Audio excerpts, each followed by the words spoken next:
And now, the best 60-ish seconds of your week. And we're all hunkered down because of COVID-19. I'm quarantined here in the dining room of my 18th century house. I'd be wearing a mask, but you wouldn't be able to hear me if I did. My son is filming this 6 feet or more away and doing it on his cell phone, so the broadcast quality may not be quite as good as it ordinarily is, but we all understand.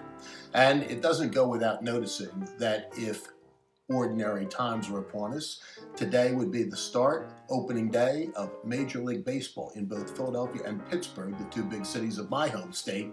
So we're all missing out on a little bit there. And with no Indy 500, no Wimbledon, no Masters, etc., it's going to take some getting used to, but we all will. And the markets, of course, had a tough week. The worst first quarter in a dozen years, and the beginning of the second quarter doesn't look too much better. All of this coming in the wake of great optimism early in the year, where it looked like a global economic upturn, where a trade deal with China had been accomplished by the Trump administration, and where the Fed and other central banks had pretty well leveled off interest rates and promised to hold them steady.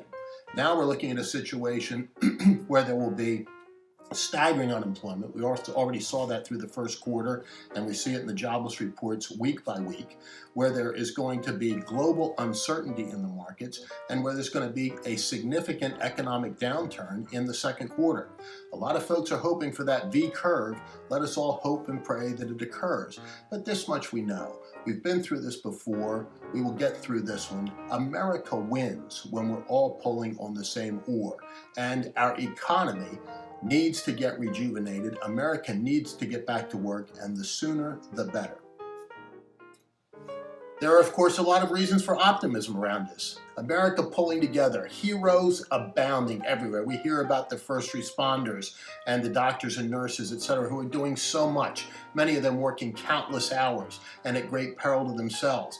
But we don't hear quite so much about folks like the truckers who are keeping the supply chains moving, and the heroes in the private sector, company after company, from Brooks Brothers to MyPillow, and from GM to Ford and countless others, retooling, rejuvenating, producing masks and ventilators, because that's what's really needed. And although I'm not a big New England Patriots fan, how can you overlook the fact that the Kraft family sent the New England Patriots private jet to China this week to pick up nearly 2 million N95 masks?